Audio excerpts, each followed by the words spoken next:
Some may find the following disturbing. Discretion is advised.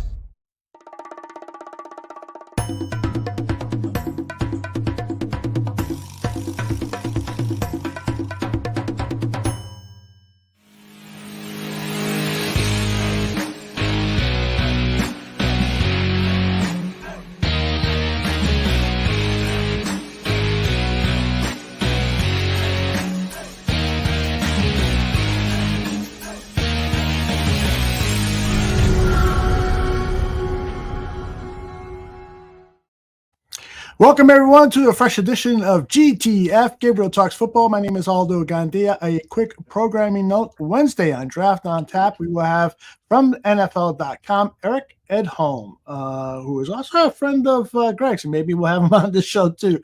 But Eric has agreed to join us on Draft on Tap, which he's done, I think, now for the last 5 years. And so we'll talk to him about what he saw down at the Senior Bowl and get his thoughts on other things around the NFL. That's Wednesday at 8 p.m. Central right here on the Barroom Network. Let's welcome in the man of the hour, Greg Gabriel. How are you, my friend? I'm doing good, but I was going to call Eric. You just stole one of my guests. I'm sure he'd come back on, especially closer to the draft or right after the draft. He's always got good. In fact, he was on, I don't know if it was The Score or ESPN. I think it was ESPN the other day. And, talking about down at the Senior Bowl. And like he always does, he did an excellent job.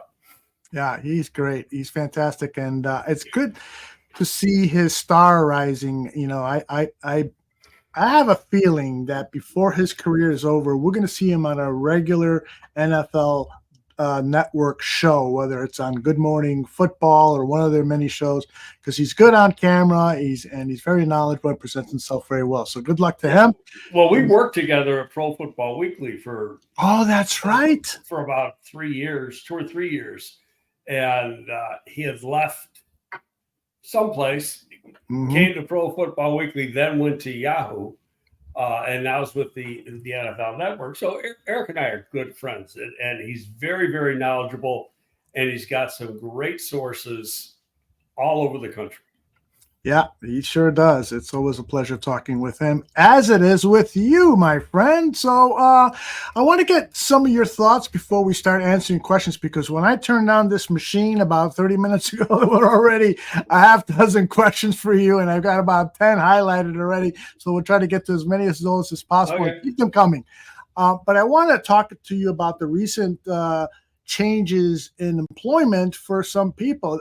I personally think that the biggest news is Kliff Kingsbury signing on to be the offensive coordinator for the Washington Commanders because of his association with Caleb Williams. And so does that now mean that the Commanders might be interested in trading up a spot to secure the rights to Caleb Williams? Your thoughts, please.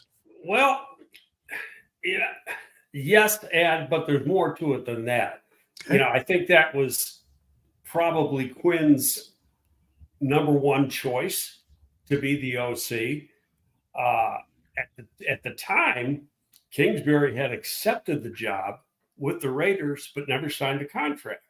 And I just read this morning, probably 15 minutes ago before I came out, I read Albert Breer's column, which is Monday Morning Quarterback. If you haven't read it, it's excellent. And he's got a section on this. So what happened was, generally speaking, coordinators get 3-year contracts. Most position coaches get 2, and your head coach 5. Now this year, first time I've ever seen it, there's 2 first-time head coaches that got 6-year deals, which is totally unheard of in the NFL, and that's in Seattle and Carolina. Now I understand in Carolina because after a year, you got to face the firing squad usually. But Seattle turned around and gave a 6-year deal too. And that's going to have implications going forward, with head coaches. If these are first-year head coaches and they're getting 6-year deals, where's mine? So you could see that when they start doing extensions with some guys, down the road. But as far as the Raiders are paying a ton of people who aren't working in the building. Coaches, general managers, scouts, front office people, assistant coaches. And I guess what Albert Breer said is that they were very reluctant to give the standard 3-year contract to Kingsbury. They only wanted to do a 2-year deal. And his agent wasn't going to do that. Why should you do a 2-year deal when I can get 3 somewhere else? Which he turned around and got in Washington. So that's why he ends up going to Washington. Luke Getsy goes to, and let's talk about Luke Getsy for a minute, because there's some bullshit going on here now. You know, because I've read a couple different reporters, another one, Albert Breer, that, well, he did the best he could under conditions with Justin Fields. Kiss my ass. That was the worst offense I've ever seen, and I've been involved in this game, in the NFL game, for 42 years now. That guy cannot call a play. He might know it, but he can't call it. And I'm sure you'll attest to it. Most of the people listening will agree with me there. And the Raiders will find out soon enough that he really struggles with play call.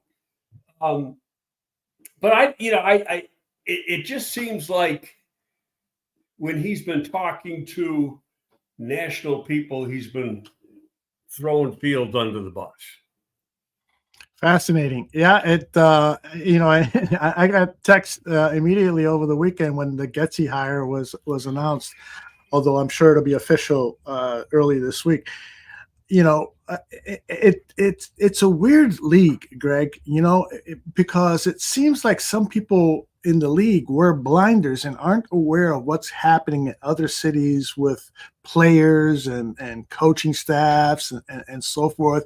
It seems like only us in Chicago, or those who really pay attention. I know we've got tons of people from out of town who tune into this show, and they know their Chicago Bears football. But it just seems like it's almost like a silo, that outside people aren't aware of. They don't know. They're going to see the good rushing attack, so he has a good running game, and they didn't have a quarterback. They couldn't throw the ball. Yada yada yada. Well, okay. Well, why'd you call 7 bubble screens in one game? That's right. The way he just handles the game is pathetic. Mm-hmm. And I'm not going to change my mind about that. And we'll see what he does with the Raiders, who's ever going to be quarterback for that team, and then go from there. But looking at the staff that they've put together so far, not very impressive in Las Vegas at all. Besides Getsy, Hugh Jackson. Now, I like the Marvin Lewis hire. Marvin was a pretty damn good coach in his day. And then there's some other people that'll probably do okay, but there's just some names you go like, huh? I don't get it. And he got the job because, he was working with another staff. And obviously, it's his prerogative to hire his own people. But just I look at some of the names he's brought in, and I'm just shaking my head saying, what's he thinking? Yeah. And what's surprising is he's using Tom Coughlin as a sounding board on some of these hiring things. Yeah. But hey, is what it is. Now that Getsy is with the Raiders, would you be shocked if the Raiders made a trade for Justin Fields? Well, by the way it sounds, I'd be absolutely shocked. And we never completed the Kingsbury Washington thing. And that, there's some people under the misunderstanding that Kingsbury was the quarterback coach at USC. He was not the quarterback coach. He was an analyst. And analysts are not allowed to coach on the field. And I had a debate with people on Twitter about this. So I just pulled out I took a picture of the media guy, and it had Kliff Kingsbury, senior analyst. And by NCAA rules, analysts cannot coach on the field, in practice, during the game, or whatever. They are analysts. So And then some guy sends me a picture, and it shows Kingsbury talking to Caleb on the sideline. It's like shaking his hand or something. And I went back. I go, "Where's the headset?" I said, "This guy looks like he's getting ready to walk over to the first tee." You know, come on, be serious. If he's the quarterback coach, you're going to have a headset on. Sure thing. You know, Yeah. and what he did was he's like a sounding board. He can work in the classroom with them. Mhm. After practice, he can work with them. And stuff like that. You just can't do the coaching on the field during practice and during games. That's just the way the NCAA spells out. Analysts are only allowed 10 coaches plus the head coach that can coach on the field. That's it. And if you look at they had their 10 coaches and the head coach doing that. Anything else surprise you regarding these recent hires? You know, the Seahawks hiring Mike McDonald, the Falcons, Raheem Morris, Dave Canellis, who I saw 2 or 3 of his press conferences this past season. I was really impressed with his positive attitude and the work that he did with Baker Mayfield in that offense. I thought really deserved 2 thumbs up. But any headlines catch your eye? Well, Canales and McDonald were the 2 guys that got 6-year deals. And the McDonald one surprises me even more because, you know, Seattle's pretty much a established franchise, so to speak.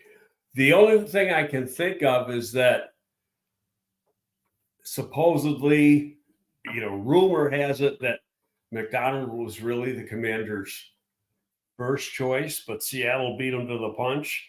Mm-hmm. And maybe the agent said, "Well, if you want him, you got to give me a 6-year deal. Otherwise, we're going to the other place." And he could have had that leverage.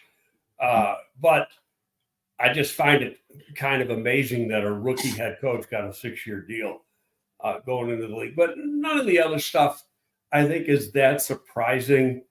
Doesn't surprise me at all that Belichick kind of struck out because you knew Belichick.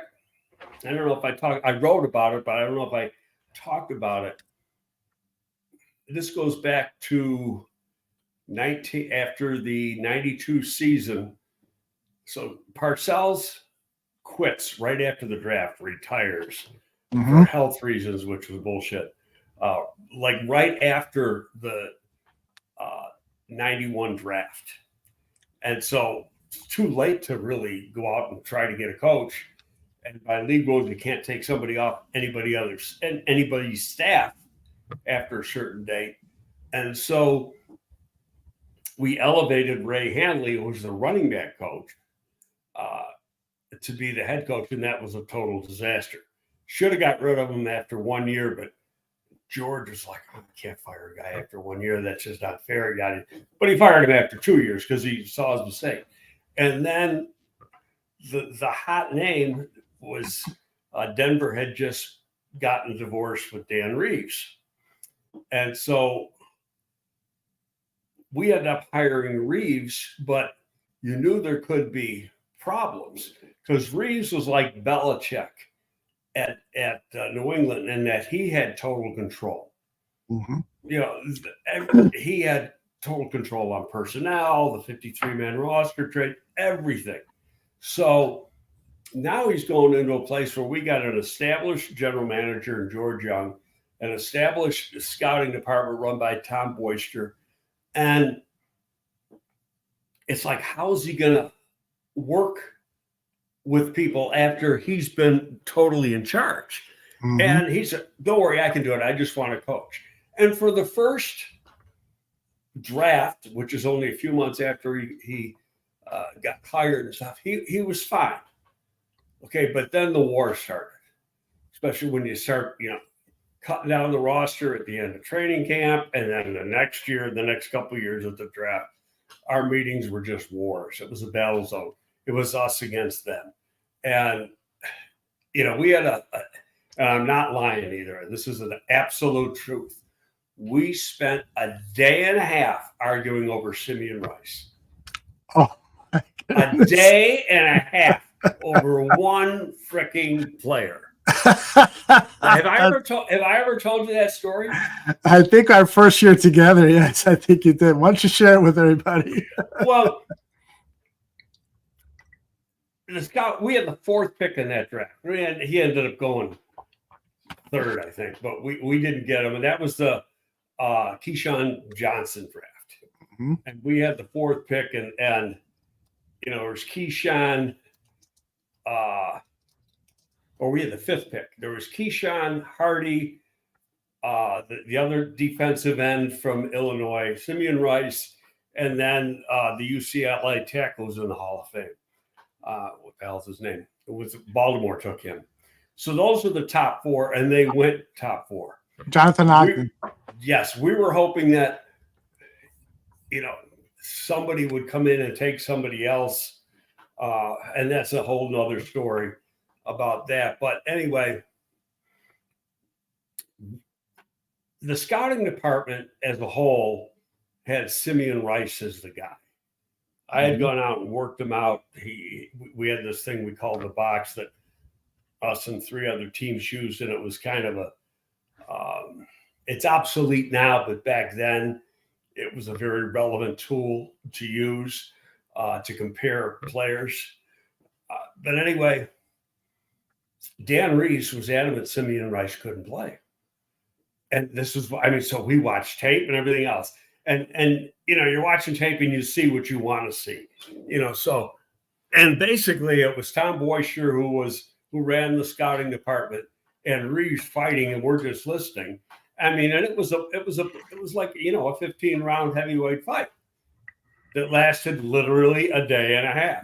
Wow. And which George should have came in after about an hour and just, that's it. But George liked argument, because he thought you would get all you needed to get out, but anyway, let's fast forward. So we don't get the guy anyway, and we would have forced Simeon down Dan's throat had he been there, but he would have found a way for him to succeed. But now fast forward, he goes to Arizona with, I think, the 3rd pick, and we got to play Arizona.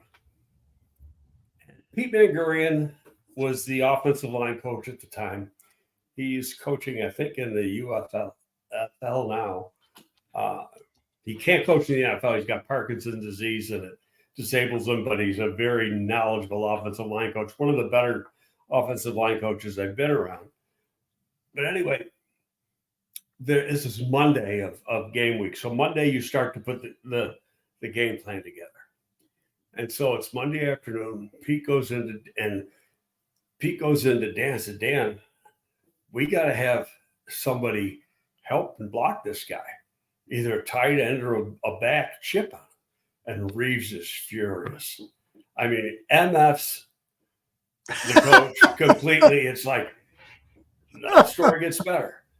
He goes, that guy sucked back in the draft. He sucks now. You block him with the tackle, and that's it. Wow. He says, okay, you're the head coach. You're the boss. Before the end of the first quarter, Simeon Rice had 2 sacks and knocked the quarterback out of the game. And Pete just, Pete was like, fucking tried to tell him, That, just makes you wonder about how many times we've asked that question. Why aren't they putting 2 guys on that particular pass rusher? It's probably because somebody was behaving pretty stubbornly. All right, I want to get back to the Commander story because there's another part of that story, and that's the Ben Johnson story. And he's the offensive coordinator of the Detroit Lions. And apparently he was a shoo-in to get this job over Dan Quinn. And the Commanders were flying out their owner and I believe the GM to go see Ben Johnson. And in mid-flight, he lets them know, I'm pulling myself out of the running for the job.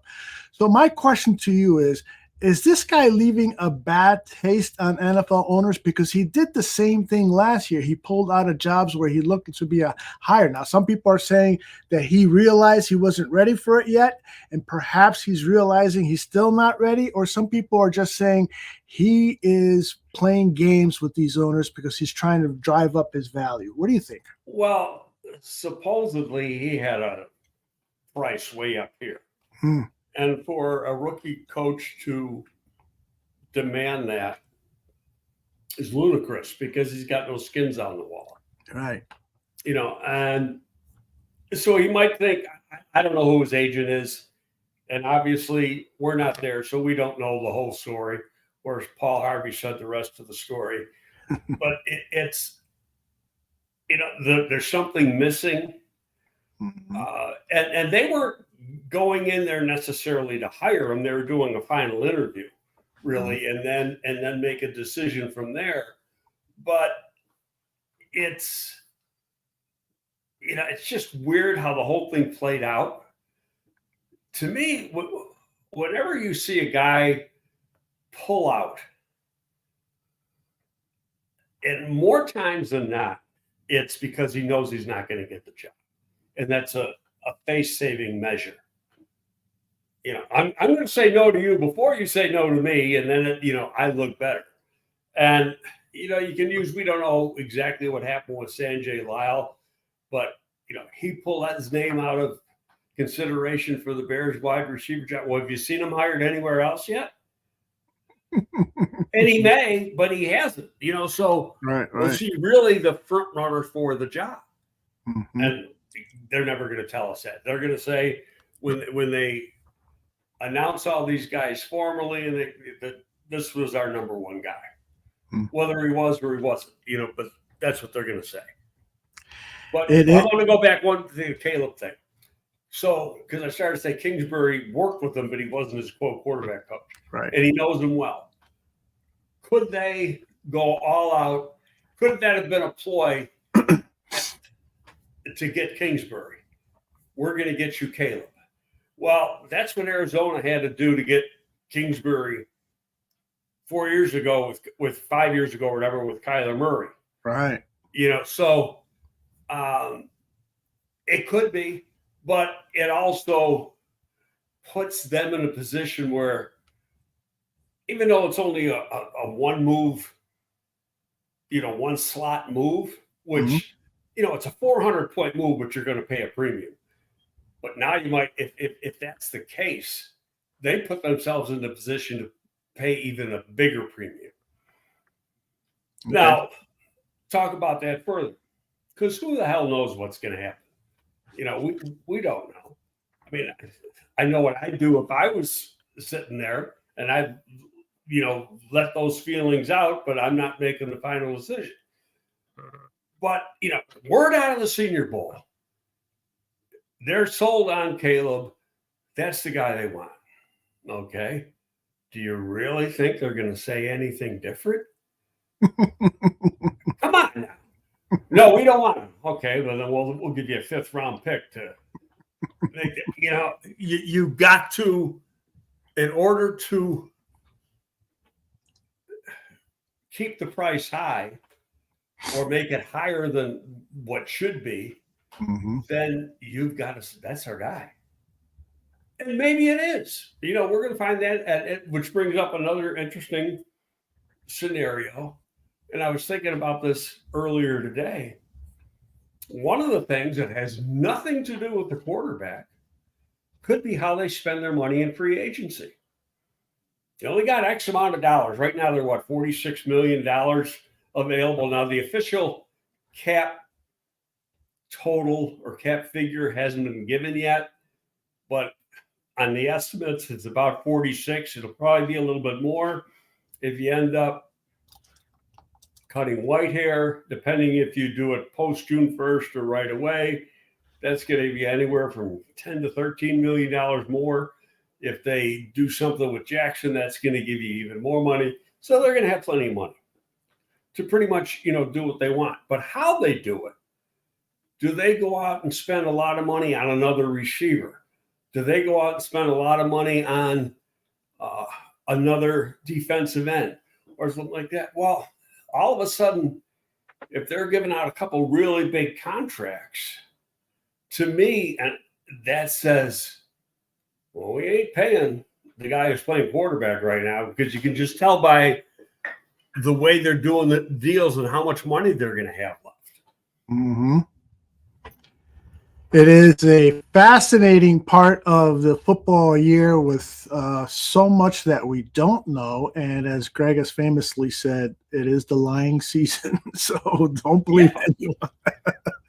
All right. We've piled up some questions here. So let's tackle a few of them, and then we'll get to some other topics that we have planned to talk about. Before we get to the questions, do you want to do – I want to mention just – and I'm not going to talk about individual players because I haven't watched the tape yet from the All-Star games, the East, West, and the Senior Bowl. But how clubs look at these All-Star games versus how draftniks, draft analysts, how they look at them are entirely different.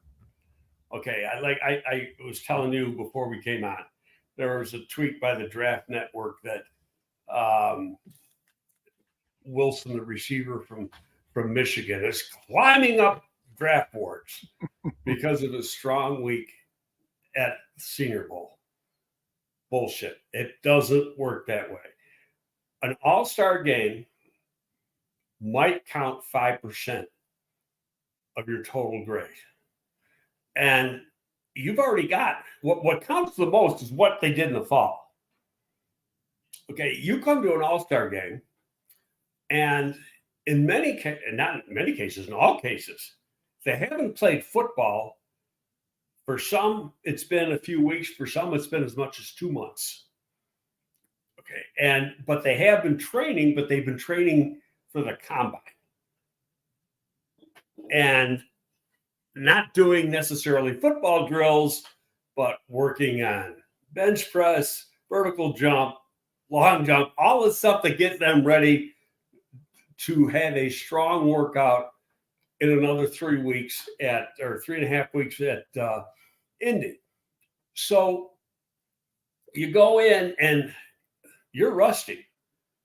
And the first thing I learned when I got into scouting, and the Senior Bowl was the first All-Star game I ever went to, was you never downgrade a player for what he does as an All-Star game. You can upgrade a player, but you don't, what you try to do is, first of all, because, he may be rusted, he hasn't played, he has a bad week, he's never played with any of these guys before, but his tape during the year was outstanding. What are you going on? You're going on what he did during the year, not what he did for 3 days of practice at an All-Star game, in an entirely different situation. And when a guy really jumps out, let's say this Wilson really jumped out and he looked good, all that does is that, well, let's go back and look at the tape. Did we miss anything? And also, you got to figure in what's he going to do at the combine. Because if he comes in and he runs 4.55 at the combine, regardless of what the hell he did at the Senior Bowl or whatever, he's just an average speed guy. But now if he runs 4.38, well, okay, now it's like, hell, he can run. He had a good week at the Senior Bowl. Tape isn't all that great. It's good, but it's not that great, but let's do more work. And then maybe say, we got to go in and do a workout with him or whatever. But that's what it does. It gives you an alert. And I was going to say red flag, but red flag sounds negative. But it gives you an alert that we need to do more to make sure we got the right grade on him going forward. But the stuff that say, this guy's rising up, this guy's rising up, this guy's falling, that's nonsense. It doesn't happen that way. You think you come back for the thing, all of a sudden you start changing grades? Well, here's a fact. Nobody's even put together their preliminary board yet. Know when that's starting? With most clubs today. You turned off your mic there, buddy. After the All-Star games is when they start the preliminary board. Board. So, this week or next week, but probably this week with a lot of clubs. And, as I said last week, you're doing it by position. Mm-hmm. So, maybe you're going to start with the offensive lineman, and you're going to do the receivers. And you go through the whole group, and you stack that group.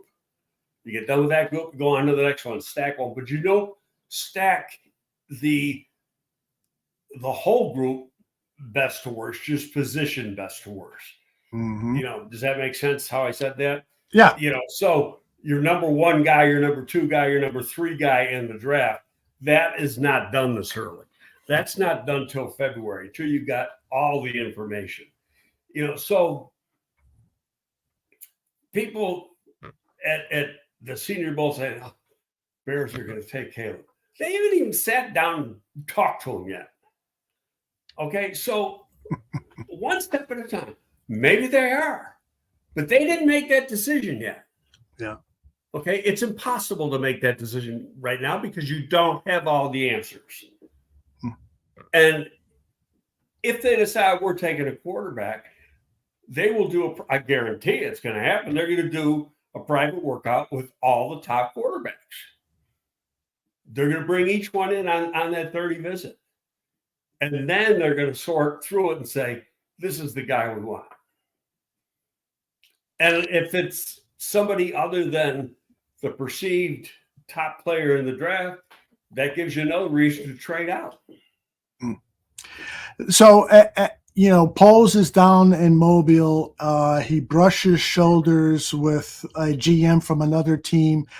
What kind of talk might there be if that other GM has an interest in the number one pick? Is it just, hey, I'd be interested, give me a ring, or could it get a little bit more in depth? Reality is it's a little early. Mm-hmm. Generally speaking, at the combine, some of that stuff starts to happen, but you could be walking down the sideline and the new GM from the Redskins, I'm just hypothetically making this up because he probably wasn't even there. He was involved in interviews. But anyway, the new GM for I didn't say Redskins, Washington Commanders, excuse me, comes over, hey, you interested in moving that pick?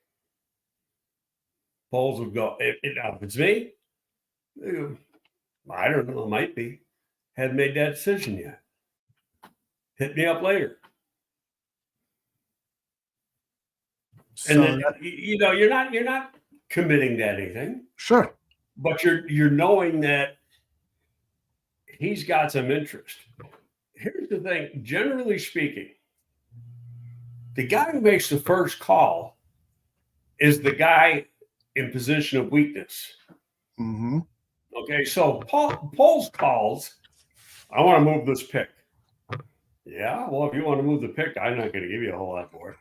But if you call me, right, I want that pick. What are you going to give me? I got 3 other teams calling me. Now that I don't know, or you don't know if I'm lying or telling the truth. But the guy on the other end of the phone's got to be thinking, he might be telling me the truth. Mm-hmm. Interesting question from 10 Bears here, and it's a question that actually you've talked about in previous shows, but I'd like you to expound on it if you can. Any truth to Poles and NFL general managers generally being turned off a little bit from Caleb's Notre Dame game? He stunk and threw a tantrum on the sideline. You studied that game. What are your thoughts? Well, it was like the beginning of the downturn for him. Up until that game, you had all last season and the first half of this season, you had a player that was playing way up here. Okay, so and you could legitimately say he deserved to be number one. Maybe is generational, very similar style game to Patrick Mahomes. He can make every throw, all that stuff. Then he gets into that game and he stinks. He throws 3 interceptions, didn't have a freaking clue. But to me, what's even more important is he didn't recover. He never looked the same for the rest of the season. Mm-hmm. He had some decent games when you look at the numbers, right? But not when you study the tape. He played in a more constrained, conservative nature than he did earlier in the season. And then he has that one game, and I don't remember what game it was. Wasn't the Notre Dame game where, they lose the game, and then he goes and cries on mama's lap, where he looked like a 5-year-old or a 2-year-old, for a good 10 or 15 minutes, and then won't talk to the media. Well, what's that say? Okay, if I'm a GM, and I know there's people who think I'm out of my freaking mind, but I've been through this, so I know what it's like. You got to say, how does he handle adversity? Is he got a problem handling adversity? Mm-hmm. And the point I'm trying to make is you got to find out the answers. Mm-hmm. Why did he act like that? Why couldn't he recover from that Notre Dame game? And he just wasn't the same player we saw at the beginning of the year and the player we saw last year. Those are the questions you've got to have answers to, or you can't take them. You got to have, if you got doubt, you can't take them. And then obviously you got to have the leadership stuff, the background stuff. And I'm not going to get into some of that, what I've heard, what I haven't heard. It's just that, you got to be 100% sold. If you're giving up on one quarterback and you're going to take this other guy, you better be sold that he's a lot better than that guy. Mm-hmm. Because you're setting yourself up, and I don't want to hear, well, look what Stroud did this year. That's happened once in 15 years. And there's been some good quarterbacks that have come in the league over the last 15 years. And before that, it happened literally the year before. But then before that, it was years before. It's not everyday occurrence that a quarterback's going to come in and set the league on fire. Last year, the kid at San Francisco had, he was the last freaking pick in the draft. Mr. Irrelevant, we're going to make you Mr. Irrelevant. Those were John Lynch's words to him just before picking him. Leonidas, I apologize for mispronouncing your name because I know I did. He says, so are we going to ignore Caleb still passing for 200 yards while having one of the worst offensive lines and having no time to throw? What do you think of that? Well, I don't agree necessarily that they have one of the worst offensive lines. That sounds like people trying to make excuses. Mm-hmm. Okay. Have I studied the offensive line at USC? Not really. So I can't honestly say, but that offensive line was so good in the first 5 games and then so bad in the last 5 games or last 6, that I don't want to hear excuses. The quarterback is supposed to make everybody else better. Supposed to have the quickest release since, the beginning of time and all this other stuff. Fact is, you hold on to the ball a lot. People say Justin holds on to the ball. So does this guy. Yeah. And I'm not trying to bang the guy. I'm giving you fact. Watch the tape. The tape don't lie. The old saying, the eye in the sky doesn't lie. Mm-hmm. Yeah.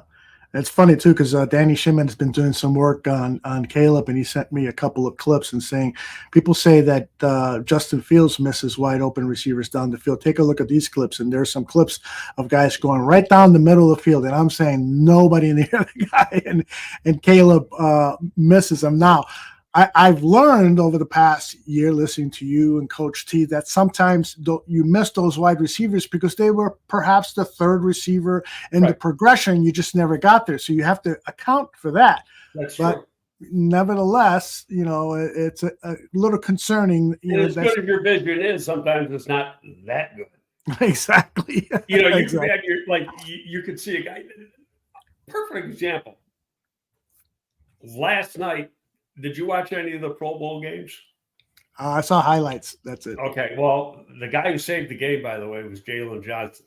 Oh, really? Awesome. A diving PBU on a 4th down play by the AFC in the end zone. Break up the pass. That won the game for I saw NFC. that play. I didn't know it was him. Okay. Great. So they show a wide angle view of that. And the quarterback was obviously, I think it was Stroud, going to his right. Jamar Chase was wide open on the left side, open by about 3 to 4 yards. Why did they throw to him? Because he was going to the right. Right. That's where the play was designed. He had 3 receivers on that side, and so these things are kind of makeshift at street ball, but in the progression, he didn't have time to look over to the left. He tried to make that throw to win the game, because if he completes it, they win. It's real simple. Indeed. All right, let's tackle some of these questions. Ninja 52 Elite. I love Ninja 52 Elite because he posted this question in a series of others at 8 a.m. in the morning. His first one was, why is the narrative that Justin Fields is only worth a second-round pick? Does some experts say it and everyone is copying it?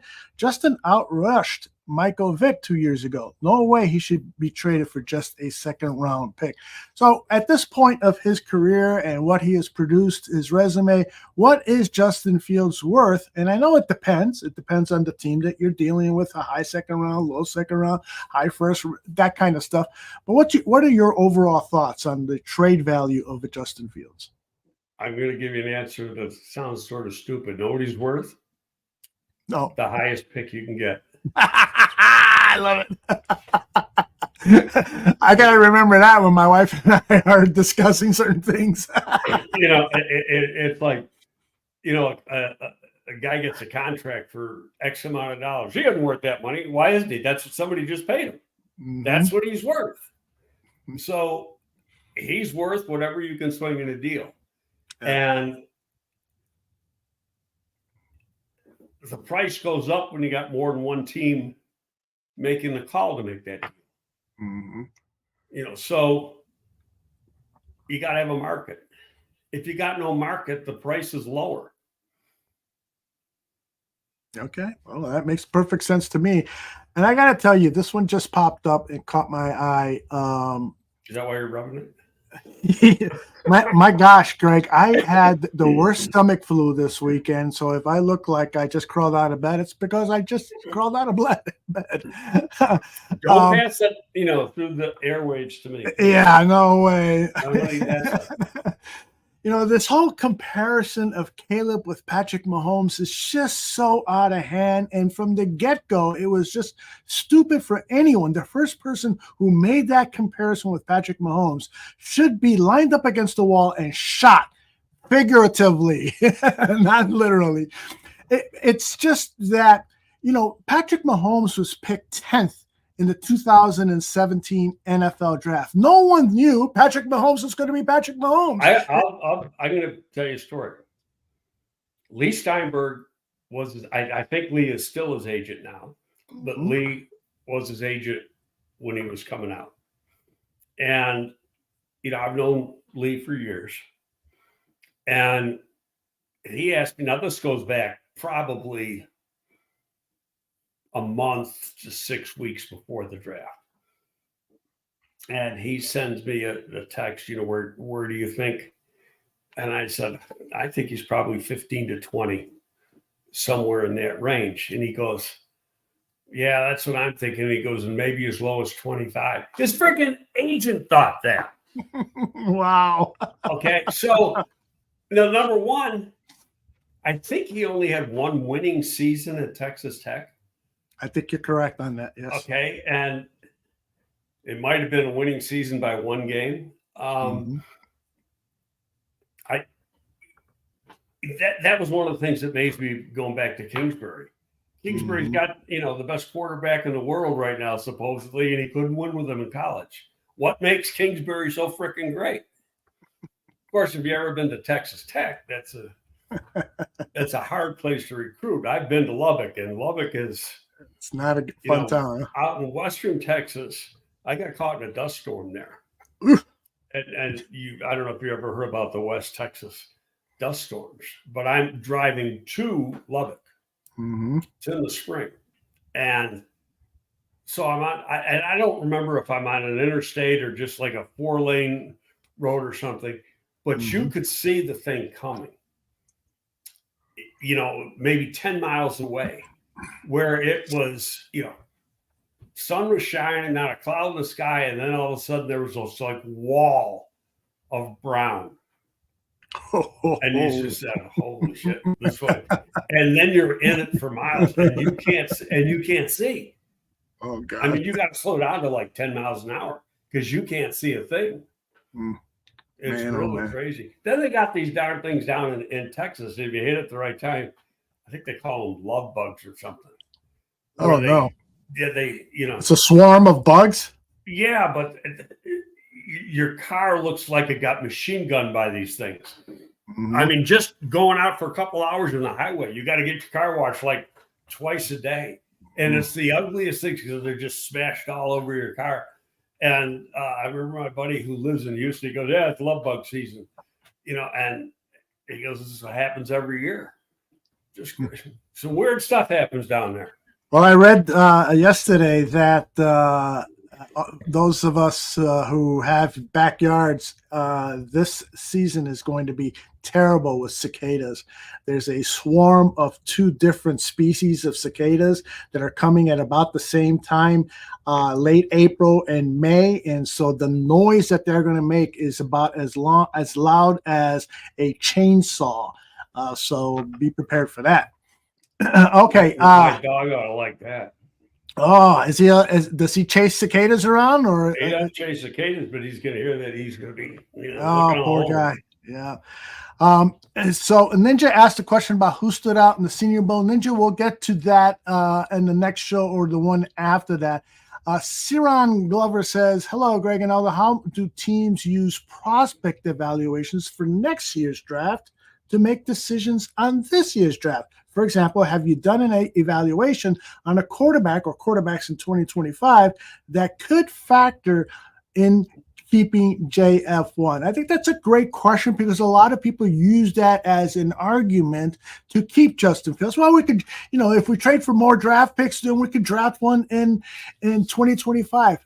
Do general managers and scouting departments look that far in advance to the quality of players? You don't have what we'd call a complete report. Okay. You're going to have very preliminary things. We always had our scouts.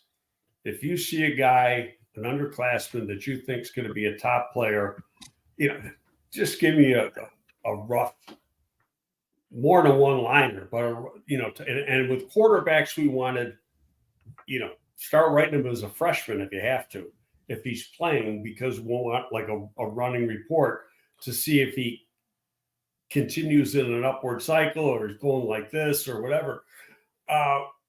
You've got an idea, and that's what you use the 2 scouting combines for too, because they're looking more ahead than the teams are. But you're going to have some of that stuff, and especially at that position, like I say, you're going to pay attention to that position and say, okay, yeah, there could be some good ones next year too, and so I don't have to get one this year. But you never know exactly because they got to play next year. Like the kid from LSU, was he thought that he could possibly be a top 5 pick at the beginning of this year? Joe Burrow was thought of as like a 3rd or 4th round pick going into that final year at LSU. And he's the first pick in the draft. So you don't know exactly. You got some maybes, but yeah, you can look at it. And if there's some guys that jump out, let's say running back, there's a couple sophomore running backs, and running backs as a whole are going to come out after their junior year because, they know they got a short shelf life. And if you got a couple sophomore running backs that really look good, then you can figure that into the equation for when, you might want to take a running back. Excellent. Good stuff, Greg. Second question from Saran. How do they pick position coaches for the Senior Bowl, and are teams jumping at the chance? I think it would be a huge advantage. I'm glad he asked that question because I wanted to ask you the second part of that question, which is what are the advantages, what are the benefits of having Alan Williams coach one of the Shrine Team games and all the position coaches that were at both All-Star games. Richard Hightower, not Ellen Williams. Oh my God! Freudian slip, buddy. Oh, that's embarrassing. No, it's not. I've done the same thing. Okay, up until this year, first go back the Senior Bowl forever until last year to the January 23 Senior Bowl. Senior Bowl always had 2 full coaching staffs. Okay, and what they had done in recent years was try to get team that had the first pick and team that had the second pick, but that didn't always work out because if you got the first pick, sometimes that coach doesn't have a job anymore and they got to put a new coaching staff together or whatever. Then the NFL switched and said, no, the East-West is going to have the full coaching staff. And up until that time, the East-West had coaches from different teams. You know, it had a designated head coach. All of them nobody was a quote head coach. They're all assistant coaches, some coordinators or whatever.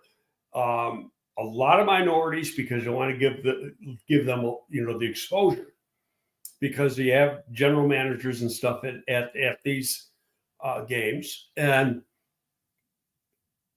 so last year they switched it. We had 2 teams. The Bears had the option of being the coaching staff at the East-West last year, and Poles turned it down because he just said, you know, this is a real important offseason, and when you had a whole team there, you got to ship your whole operation there. So it's your video people, your equipment guy, your coaches, everybody's got to go out there. And he felt that was taken away because the East-West and the Senior Bowl cross over now. You know, it's up. He goes, so if I do that, I'm taken away from what I want to do with the Senior Bowl, etc. So he said no, even though they had the first choice of doing it. This year, the league said, and really it had a lot to do with what the Bears did last year. Teams don't want to send their whole staff. You know, it's more of a pain than anything else. You know, but it's to just split it up, and it's an all-star game. So it's not like you're installing something that's very difficult. It's all basic football. You only got like 2 different coverages you can use, and you know how your offensive alignment is. Everything's very, very limited. It's very, very basic. It's pure football. You know, one-on-one type things, and who wins and who loses. But anyway, they did a lot of this. Let's pick coaches. Like the one guy, Norton, who was a coaching assistant for the Bears. He was one of the coaches, I think, down at the Senior Bowl. And he's not even a full position coach yet here. But it gives them exposure. Not only it helps them because they're doing it, but people around the league can see them in a coaching setup. Because you're watching. I mean, you're watching, you know, you're studying the players, but you're watching how the guys coach. I remember one year I was down at the Senior Bowl, and Green Bay was coaching one of the teams.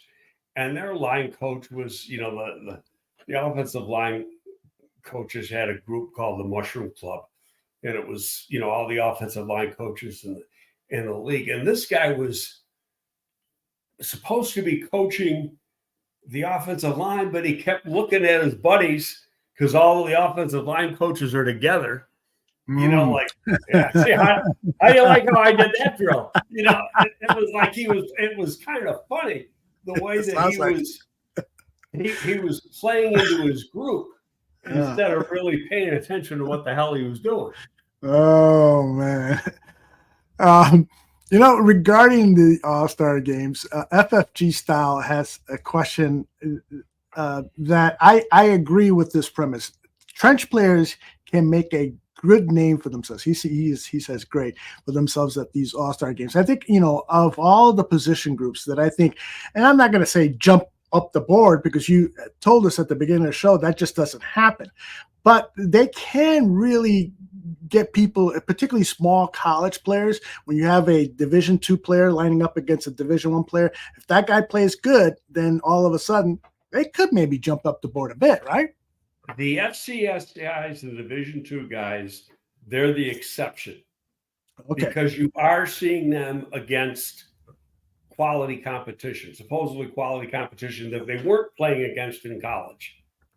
And so now if you see, the kid who got drafted, I think in the second or third round by Tampa, he played at Hobart or someplace in a D3 school in New York. And he jumped out at the Senior Bowl, and that helped him because you saw him dominate in against D3 kids.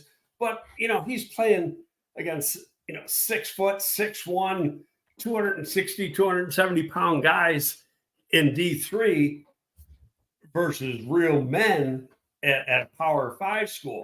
So when he goes to the Senior Bowl, now you're seeing him against those Power 5 guys, and you're going, well, yeah, he can do it here too. And so that will help a guy like that. But like the one-on-ones, people get all enthused about the one-on-ones. Well, the one-on-ones are basically geared for the defense to win because the offensive lineman has no help on either side.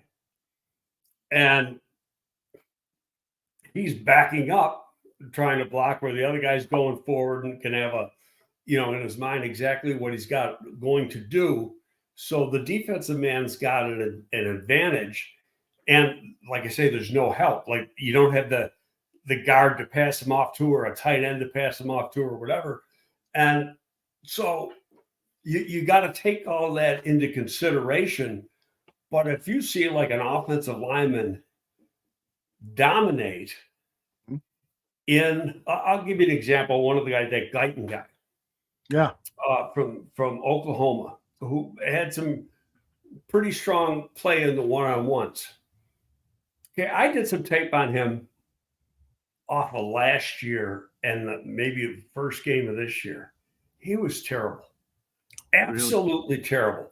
And it's like, I wouldn't even take this guy as a free agent, and then you see how he grew during the course of the year, by the end of the year, and then at the Senior Bowl, it's like a totally different player. But that's because he wasn't necessarily, I don't remember all the background on him, but he might not have been a full-time player last year, became a full-time player this year. I got to go back and look. Mm-hmm. But I had done him for one of the agents. I do some work for him when I did him earlier. He just didn't do anything for me at all. And he's turned into he might go in the first round. Wow. So, and it's not just based on what he did at the Senior Bowl. It's based really on what he did at Oklahoma. Mm-hmm. But he didn't hurt himself at the Senior Bowl because he showed strong there, showed good balance. Hand use was okay. It wasn't great. But really his strike, his balance, his power, those were all things that you could like. The guy who I liked a little bit, the one-on-ones that, would flash, but you didn't see everything in college, was the other defensive end. What's his name? Adisa Isaac, is that the name? From Penn State. Yeah, I know who you're talking about. So he's he's opposite from Chop Robinson, who's going to be a first-round pick. Mm-hmm. But this guy's pretty good in his own right too. So now you go back and you look, so he jumps out a little bit at the Senior Bowl. So you go, I got to go back and look at some more of this guy. And then you see, and they go, well, he's a guy probably might go. He could go in the second round when you go back and you look at the tape, when he flashed at the Senior Bowl. So I hope that explains what I mean. It doesn't say you're going to jump off of what the guy did at the Senior Bowl. You go back and you cross-check what you did to make sure you did it right. Yeah, absolutely. There's nuance to all of this. Let's see. Bellissimo has some thoughts and questions here. Does drafting Caleb Williams extend the time frame for Poles, but not Eberflus? And then he goes on to say, the way I see it, Eberflus has 1 year to prove anything. But does Pole extend his timeline with the Williams pick and offensive coordinator taking over as I see you smiling already before I got through. Your thoughts? I got to tell you something, and it's just strictly my thought. The quality of the guys that the Bears hired, these new hires, and I'll tell you what, they did a hell of a job. You can compare that to anybody else. They put together a hell of a freaking staff, offensive staff, okay? And then Eric Washington. That tells me Eberflus is safe too. Okay, because you're not going to break up that crew. You know, you had to give Eric a 3-year contract. You had to get Waldron a 3-year contract. And don't forget, these guys had choices. You know, Waldron, do you think this is the only place that wanted to hire Waldron or Brown? Brown interviewed for head coaching jobs. And yet they chose to come here. Well, why would you want to go here if they didn't think there was stability? I mean, coaches live a nomadic life to begin with, but if you're going to be moving, you want to be moving like every 3 or 4 years or whatever. Dave Togue's had it great. Dave Togue's had, in 20 years, he's had 2 jobs. The Bears in Kansas City. I mean, not bad. Yeah, that's unusual. But you know, for most coaches, it's a few years and you're on to somewhere else. But you don't want to be moving in 1 year. And I just think when you look at the quality of the people they hired, that tells me that at least right now they feel that the Flus is going to be here a while.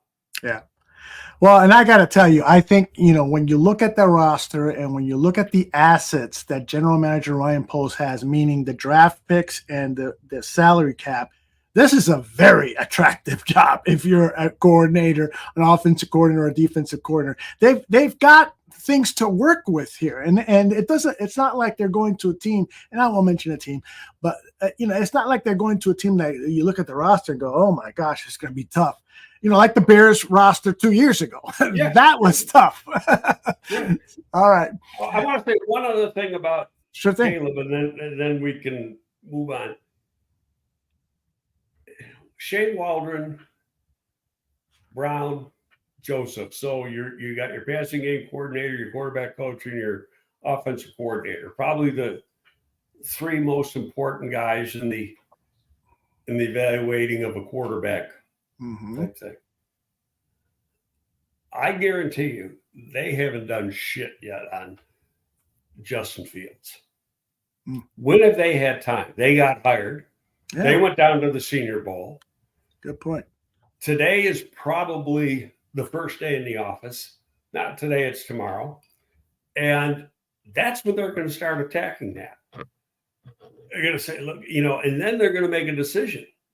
You know, do you think Waldron, before he interviewed, probably was able to look at 2 or 3 games, you know, to get himself a little bit prepared? Right. But did he do an in-depth study? No. Because he was, you know, there's other teams that wanted to talk to him too, and he's got to, you know, you got to prepare for all teams. But now they got to do it, and they're going to go through and do that. And they're going to come up with an opinion. We can work with this guy. We can't work with this guy. Yeah, and go from there. Good stuff. All right. Let's see. We're doing good on time. Let's get to some more questions. You know, this is an interesting question. It's something that you've talked about in the past when the Bears were, you know, considering centers for the 2023 season, and you told us that the team perhaps wanted to just go with a veteran center because of the young people, the young offensive line. And so Gustav is saying, would you be leery this season of a rookie quarterback with a rookie center? There's a couple of good Hell centers. yeah. Tell us why. Well, because neither one of them know what the hell they're doing, and they got to make the line calls. You know, it's like you're screwing up all the synchronization of the offense. Yeah. Because you got two rookies. Yeah. So it's like I said, there's a few centers out there. There's a guy who played for Waldron at Seattle last year, the guy from Tennessee. They'd probably be 1-2 or 2-1 on a list of. And when you look at their age, I think one's 25, the other one's 27 or something like that. So, you know, they fit the age criteria that polls would be looking for. And they're upgrades of Patrick, and Patrick's out of contract. So, you know, he's not going to be here, and Cody's probably not going to be here. I mean, right now, the Bears really don't have a center. They got the one guy who was drafted a year ago, and Kramer, and he hasn't done much. I mean, you know, because he's been mostly on the practice squad, showed a little bit in preseason, but are you going to go into the season with him? Hell no. You got to get somebody. Now, if you're going to, centers generally don't go in the first round. Every once in a while, you see one like Baltimore took one. Now, Baltimore had a very veteran front line when they took that kid from Iowa a couple of years ago. And so you can do that. Chicago's line is young, you know, across the board. And you can say, well, Nate Davis is a vet. Yeah, but it's only going to be a second year in this scheme. And he missed part of the season and pretty much the whole offseason, and nobody knew what was going on with his mom then. But that's what it was all about. You know, all the offseason program, a lot of training camp and part of the season. So it's almost like he's going to be a new guy again next year. And so just my way of thinking, know the importance of that position. Excuse me. You have to have a veteran in there. Now, could they? But, you know, if you're going to take that kid from Oregon. Jackson Powers Johnson, I believe his name is. Who can also play guard. You know, you got to use a first-round pick on that guy. Yeah, he's a late first round. But now, you know, right now they got 1 and 9. Well, you're not going to take him at 9. That's way, way too high for him. So, you know, you have to either, and you don't have a 2. See, that's one of the reasons why I think it's a lock he's trading. He doesn't have a 2 in the second round, especially early in the second round. Got some great freaking football players. And you got to find a way to get a second round pick. And that's how you get, I mean, right off the bat, let's say Washington really wants that pick. And this has nothing to do with the players involved. I'm just thinking about what I can do to help my team. Okay, if you use the chart alone, it's a 400-point move. The pick that the Bears gave is that'll be about 44 or something like that. 470 points. But Washington has got pick 34, which is 560 points. That's their own 2 because they got two second round picks now. Right. But before we even start the conversation, is like, well, the first thing you're giving me is that number 34 pick. And then you're going from there. Whether it is, you know, you paid a premium to just go one spot. Now, I'm seeing these things. People think you're going to get a first next year and all this. Not to move one spot, you're not. No way. Unless Washington is totally desperate. Put the chart back up. Sure thing. Okay. Because, again, it's a 400-point move. So let's just say Washington turns out halfway decent and falls in the middle of the pack, you know, so they're around 14 or 15. Okay, so you're over 1,000 points, right? And then you get that number 34 pick. You're getting back for a second and a second now and a first next year. You're getting back over 1,000 points premium to move one spot. Mm-hmm. That's a hell of a lot of capital you're giving up for one. It'd be a great trade for the Bears, but I just can't see anybody paying that, because now, because other teams will use that and say, well, look what Chicago just got. You got the sanctity of the market has to come into play here, if that makes sense. Absolutely. Now, you have to pay a premium. There's no question you have to pay a premium. But you can't use last year's trade, which went from 1 to 9. So that's 3,000 to 1,350 in points. So you're roughly 1,650 points difference. You got to pay for 1,650 points. This is 400 points. Yep.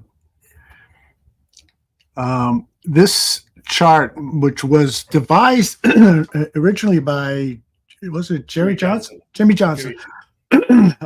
Invaluable tool. And don't some teams adjust the chart from year to year? What you use the chart is a basis or a baseline. Right. And the market's going to change. Now, when you get into the third round, everything goes almost totally to the chart. But when you're in those premium rounds, sometimes you got to pay a premium. It's what's the premium going to be? Let's say Washington said, I'll give you my 2, and I'll give you a 2 next year. And you look at the 2 next year, if they gave it that 34, you're already getting 160 point premium. 160 point premium is about a middle third round pick if you look at the chart. So let's say they give you a 2 next year, you're getting a pretty darn good premium to move one spot. And now theoretically, let's say that the Bears said, I want a quarterback, but I don't want Caleb. I want Drake May. Now, again, I'm just throwing dart at the wall here. Sure. I'm moving down and getting a 2. I'm getting a 2 next year, and I'm still getting the guy I would have taken if we didn't make the trade. So, and part of that, who you're going to get or who you want to take with that plays into the equation. Okay, and then now, if I was Poles in this situation, I'd turn around and try to trade that number 2 pick too. And now you got, because if you look, I don't have all the picks in front of me, but I think they only got 5 or 6, and they don't have a 7th. Correct. They don't have a 2nd. I know they don't have a 7th. He wants to fill up on draft capital. Now, I don't know if the 7ths mean that much this year because you have a lighter amount of juniors. Now, in theory, you're still going to get the same guys you were targeting to begin with because everybody board is different. But for the purposes of negotiation for a trade, you can say, well, hell, there's 50 less juniors in this class. That means that there's not as much depth in the draft, when really the depth of the draft is going to be dependent on how your final board looks. And if you like those guys you got in that 7th column. Good stuff. Slick Sophistication asks, I am surprised that Mike Vrabel didn't get a head coaching job. I was shocked at that too. Greg, what do you think? It didn't surprise me. Really? Why? Well, number one, he was good for a while at Tennessee, but the last 2 years have not been that good. Will he get a job in the future? Yeah, he'll get one. I don't know what his contractual situation is, but he's probably still getting paid. So take a year off and take a nice vacation. You know, sometimes that year it refreshes you, but you can, you know, during the course of the season, you've got tunnel vision. You're just trying to look at your team. And there's been, I'll give you he wasn't a coach, but he was a general manager. Okay. When Chip Kelly was there, and there was this is Chip's final year. Chip and Howie didn't get along. So, and Chip didn't want Howie in that personnel role. So the owner, who loves Howie, said, okay, we'll let him hang himself. So Howie moved over to the other side of the building, was involved in still getting paid and was involved in some team things, but not anything involved with Eagles personnel. He went out and he talked to basketball GMs, baseball GMs, he just spent the whole year studying and learning different ways of doing things that, you know, to help his base, his total philosophy, you know, and just talk to people that he thought could really help him improve on his philosophy. And I think it paid, and I think some coaches do the same thing too. You know, they might go around to different places and just see how this guy does things, you know, go as a visitor. And if you got a good relationship with the head coach, they're going to let you, you know, and stick around for a couple of days, go to some meetings or whatever, and just see how they do things versus how you do things. And you can come up with ideas that will prepare you even more for that next job. Good stuff. Okay. Let's see. I got several more good ones here. Bellissimo just popped this one in. And by the way, if you're not following Bellissimo's YouTube channel, you really should. He puts out lots of great player evaluations, and his point of view on things is always interesting. He put out a tweet, Bellissimo did, to test out some waters. And he asked, would you trade the number 1 pick for the number 2 pick? Also, Sam Howell, the 34th overall pick, and Jonathan Allen. But Greg, would you be interested in a trade like this? Howell did pass for almost 4,000 yards last year. A lot of people, you know, overlooked that. What do you think? I think that trade would be a pipe dream. Why? Because they're not going to give you an all-pro to move one slot. You're not going to get an all, you know, consensus all-pro defensive tackle. Plus the quarterback, plus, you know, the number 2 pick, a quarterback, an all-pro tackle, and they got the number 2 pick overall. That's just, nobody's going to do that. Yeah. Not for a drop in one spot. I wouldn't do it only because of Sam Howell. I would rather have Justin Fields over Sam Howell. I know that Howell passed for 4,000 yards, but they're 2 different quarterbacks. You have to account for what Fields does from a running perspective to the yardage total. And I think if you did that, those numbers would be a lot closer. Well, back up a little bit. We can sit here and you know, Bears Twitter and fans and talk radio been already had a 3-week to a month-old argument going on in this thing. And like I said, I guarantee you the Bears have made no decision. And a large part of that decision is going to be what these new coaches think. And that's going to be a couple of weeks away before they even form an opinion. And part of it may be just getting on the phone and talking to JF a little bit. You know, now Waldron said he's already talked to him, and so did Joseph. But right, you know, in depth, or hi, I'm your new coach. You know, you don't know that, but you want to pick his brain. Now, theoretically, you can't bring him in here to sit down for a meeting. He can come in on his own, I think, but you can't ask him to because of your CBA. CBA contractual rules. Yeah. So I think until they make that decision, and that decision will be made, and I'm trying to be open-minded because, like I say, people are going to say, see, he's hedging. He already said I'm not hedging at all. I'm just telling you how the process works. And until they make that decision, which will happen before the combine. Combine is like the 25th or 26th of this month, so it's like 3 weeks away. And, by then they'll have a good idea of whether this group really wants to work with him, think they can make it work, and then go from there. You anticipate there being a press conference introducing the new coaching staff later this week? It's probably because everybody's back in town. It's probably going to be later this week, right?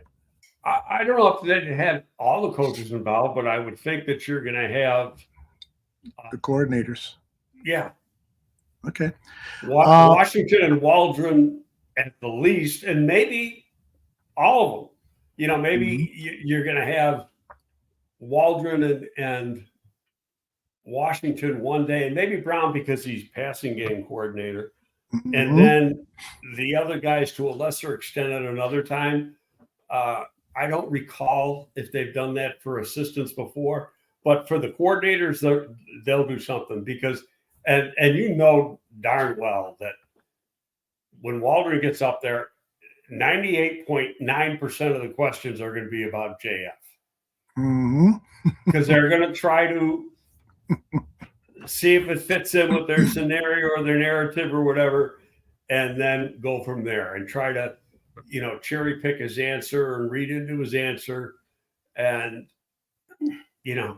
most coaches are going to give you coach speak, and he's probably not going to tell you anything, but we'll see. I mean, we don't know for sure. I'm really looking forward to that press conference. I hope the reporters come prepared with good questions. I'm just kidding, guys. There's one guy I wouldn't even allow in. I'd just say he can't come in.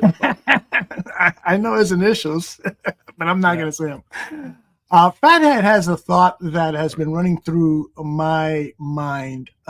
If the Bears pass on drafting a quarterback number one, they will be laughed out of the league. Now, I don't know if that's true or not, but I do think that if Ryan Poles bypass, this is the biggest decision of Ryan Poles' career. It could mark him for the rest of his coaching career. This is bigger than who he got married to. The more you think about it, he's in a no-win situation. Yes. A total no-win situation, because if he passes and the guy turned out to be an all-time great quarterback, and what the fuck?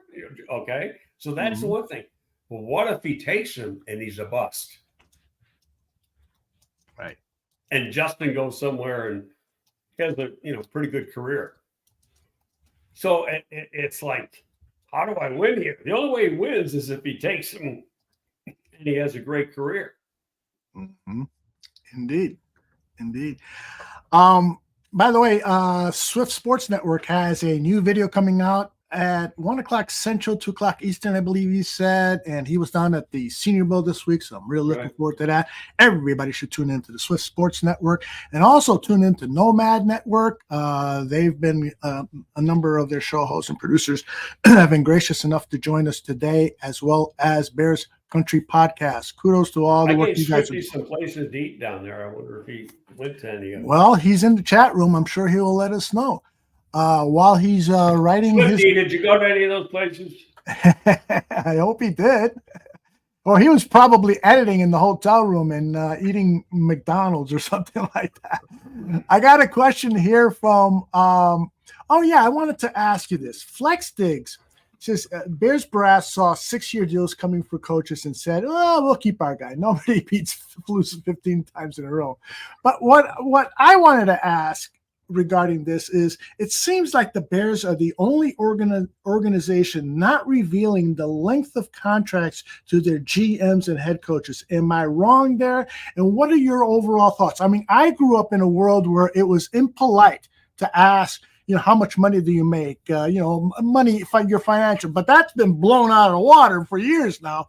What are your thoughts on the Bears not revealing the length of contracts for the coaches? In all honesty, I don't think the team ever reveals that it's the agent. Really? Oh, wow. So the agent, because that's a feather in the agent's cap. Mm-hmm. That's a recruiting tool for him. Yeah, that makes a lot of sense. 6-year deal. You should be with me and not with him. Yeah. So it's and that's how agents work a lot of times. Mm-hmm. The same thing with the player contracts. Let's say Jalen's on record as saying he wants to be the highest paid corner. Well, let's say he ends up with a deal that's number 5. Right. Well, the agents for 4, 3, 2, and 1 are all going to use that against the agent he has, and try to get him to come over to them. Mm-hmm. Mr. Inglewood says, although there's a lot of analysis by paralysis going on with so many experts discussing the draft and free agency, can you simply ask Greg, what do we need to do to beat the Packers this offseason? Play better. But don't you, I think the emphasis is on improving the pass rush, which isn't bad now with Montez Sweat, but you've planted that thought in my mind months ago when you said that, in the high rounds, they might go after 2 pass rushers, like maybe the first round and the 3rd round, or maybe the first round and the 4th round. Right. And so I shock me. I mean, I can't see him going out and he gave Sweat like 24 million, 25 million, whatever it is a year. I can't see him doing that again. Okay. And that's what it's going to cost for I agree. A Burns. Mm-hmm. Now, could I be wrong? Yeah. Sure. I mean, he's got the money to do it, but you want to spread your capital around. You don't want to overload. When you overload, you're going to get like Washington did last year and have to sell 2 guys at the trade deadline because they screwed up to begin with, overpaying their one position group. Yep. So I can't see that. I could see them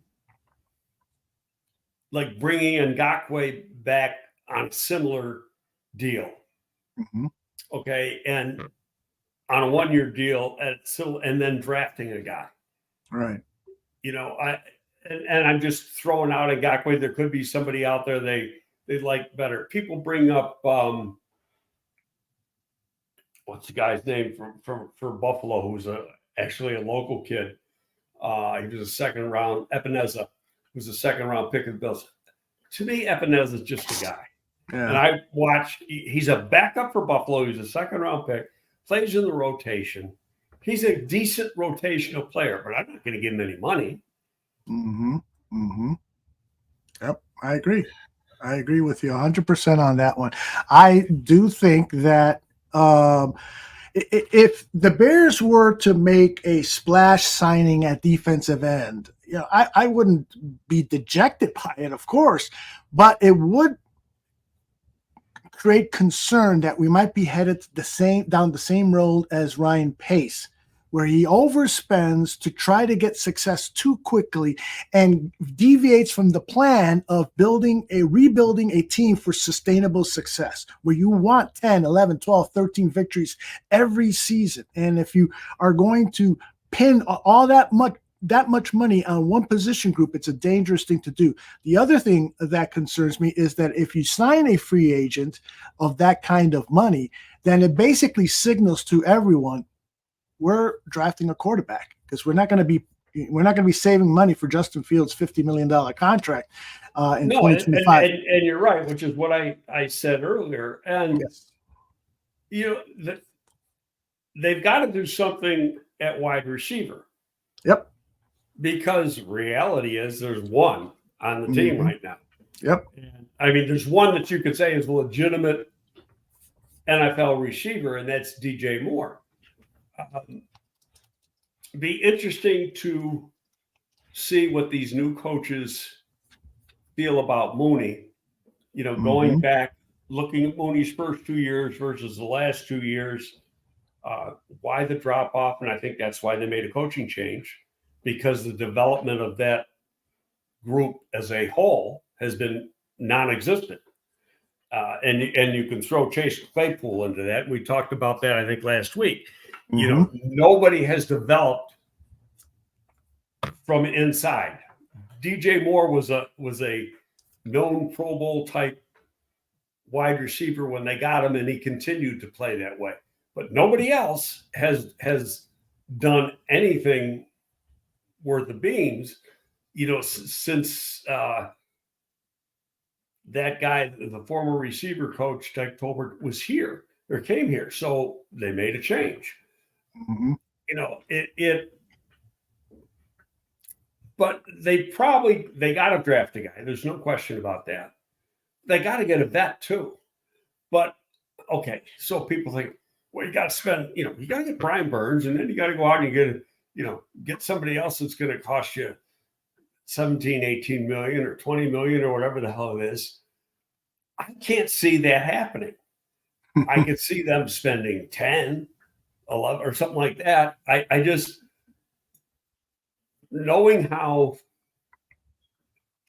Poles handles the cap and the way he wants to balance things, I just can't see him going out and trying to get one of those.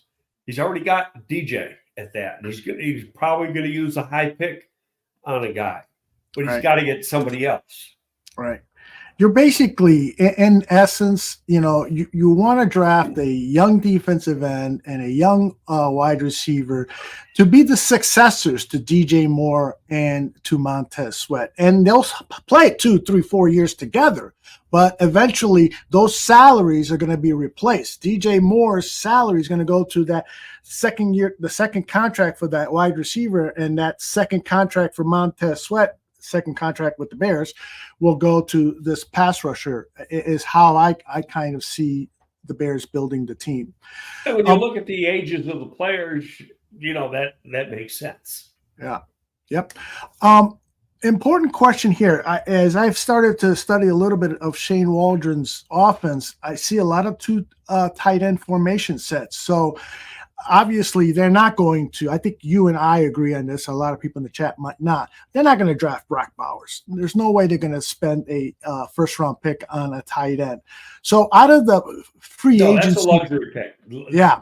If this team was further along and you didn't have some of the holes that you have, then you put Brock Bowers, a Brock Bowers type of player, into the equation.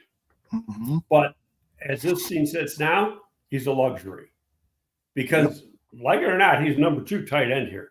Right. And you're going to use a top 10 pick on a number 2 tight end? Yeah. So the interesting thing for me is that, Cole Kmet has proven that he can be pretty much a versatile tight end. He can play in line. He can also move skills and the route running skills. At least he's proven that to me personally over the last year or two.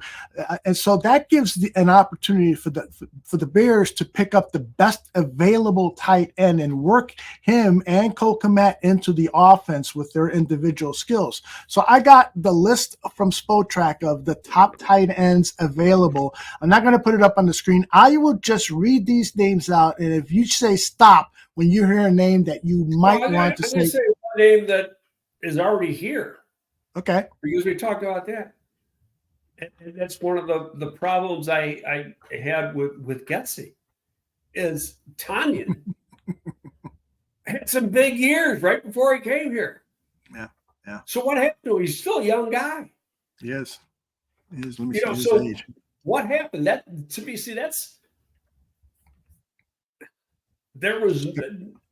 was something that was wrong with the scheme as a whole. Yeah. Is that they just relied on 2 people. Yeah, but I got to ask that question: was that Justin's fault because he gets locked in on receivers I can't answer that. So that is something that the coaches, when they review the film, do, and part of it's going to be in conversation with Justin. And Flus Absolutely. probably already knows the answer to some of that because he was involved in some of those meetings. Mm-hmm. But now, supposedly, Flus was standing during these interviews, according to what was reported. None of us were sitting in on those, that he was standing up for JF in those meetings, in those coordinator interviews. Now, whether he was or whether he wasn't, I don't know. But, you're going to find out for Flus, and you're going to find out in conversation with JF, well, what were you being told? Yeah. How are you being coached? Why did you concentrate on DJ and Komet? What was wrong with Moody? Why couldn't he? How come he re-signed EQ? EQ never gets thrown to in 2 years, and there's times when EQ gets open. You got to have the answers to those questions. We don't have them because we're not sitting in the building. Mm-hmm. Yeah, it's you're absolutely right. That has to be like you need a Channel 5 investigative unit to go out there and find the answers to what was going on there. All right, time for just a couple more questions and we'll get out of here. Let's see. Football CF Candy says, Greg, I've heard that stylistically Shane Waldron and Poles would like Drake May due to the ability to play in a structure, anticipate, and fast release, something Justin Fields doesn't have a quick release. What are your thoughts on the system that Shane Waldron runs, and is that perhaps not suitable for Justin Fields? I'm not going to say it's not suitable for Fields because, number one, you can always adjust your scheme to the quarterback. And if you want to find a quarterback similar, not as good an athlete, but similar, Geno Smith is closer to Justin Fields than he is to Aaron Rodgers. Pretty, the same offense. So, the one stat going to Shane Waldron, and it said is that his quarterbacks got the ball off so much quicker than they ever did previously. Mm-hmm. And they use like Smith. Geno Smith is one of the examples, and how fast it was, the average time length it was before he got the ball out of his hand, and it was dramatic from previous years to what he did the last 2 years. And so, again, some of this stuff is going to all play into it, and that's part of coaching. But you got to have the coach has got to believe in the player, that the player can do it. And everybody's saying, "Oh, Drake May or Caleb Warner." Well, there's Daniels from LSU. You got JJ McCarthy from Michigan. You got Nick from Oregon. You got the kid from Phoenix from Washington. One of these guys could be the guy that really catches their eye, and you say, okay, where can I get this guy? And then, I don't have to take him at 2. And maybe that's why you trade out, you trade down to 2, and then you trade down further and you say, well, I want this guy, but I think I can get him at 13 or 14 or something like that. I'm just throwing a number. Sure. I don't want to overdraft him. Yeah, right. And then go from there. So I do think that, a lot of people, we got to get a 2, Well, we have a 2. It's the 9th pick of the first round. So let's be happy with that. If we have to go 70 picks without a pick, I'd trade that to get the 9th overall player in the draft. Now, as you just said, there might be value, and so you consider trading down and so forth. You pick up more players. You look at just the number of picks they want, mm-hmm. and he's going to trade something. It's going to happen, whether it's number 1 or number 9. He's going to trade something to get more picks. Yeah, it's hard to argue with that. Absolutely. All right, the most challenging question you will face ever at the Barroom Network comes from J2K. He posted this about an hour ago, and I've been holding on to it, wondering, should I should I post this to Greg? Because it's really weird. Maybe J2K is on mushrooms. But he says, Greg, if Caleb was your girlfriend and you were going to propose to her, but the only thing publicly she's ever done was like an Instagram post about your grandma's birthday, would you dump her? Huh? I don't even understand it. J2K is one of the more astute football guys. I want to know what did she say about grandma? Yeah, we need more information, J2K. That is hilarious. I read it and I've been looking at it every once in a while saying, should I put this on? And then he just said, hey, you didn't like my question? Did you go to any of those places? Did you go to? Yeah, Swifty. Hit any of those restaurants? I'm scrolling up to see maybe he posted something earlier. There's a rib joint I gave him too. Oh, look at you. So let's go. He probably did because he's not posted anything. He's saying he went to both of them. All right. He went to Winsel's. Yes, popular place. And the other place is Dreamland. If you like Dumbo, you got to go to and Dreamland. Dreamland has got great ribs. I've never been there. Been to Dreamland is over. Now, years ago, there was a prep school that the South team used to work at. This was before they did all the practices at the old stadium, and now at South Alabama. There was different high schools they went to. They went out to Fairport for the North team and this prep school for the South team, and Dreamland was right behind that prep school. But the original Dreamland is in Tuscaloosa, right near the Alabama campus. And I went there, I think it was my very first time going to Alabama. And I was with an older scout. He goes, hey, we got to go over here. And you go, and there's a dirt road going in there, and there's all these hound dogs. And it's like, you're in the middle of, I don't know what you would want to call it, but the food, the ribs, the smoked ribs, the brisket, unbelievable. Making me hungry, man. I haven't eaten all weekend because of my stomach problem, so I might try it this afternoon. I got a big 14-pound brisket as a Christmas present. Oh, nice. It's full. It's got the point on it and everything. I'm going to smoke that sucker when the weather gets better. Nice. Nice. Hey, I want to ask you about this whole Caleb thing with the painting of the nails. I learned over the weekend that the reason he paints his nails is because his mom, and he shared this back in October, his mom used to, that was part of her job. She's a cosmetologist or something like that. And so as a kid, she used to paint his nails, and they kind of, kept it up as a tradition over the years. The big scandal with it is that he said F Utah, F-U-C-K, Utah on his nails.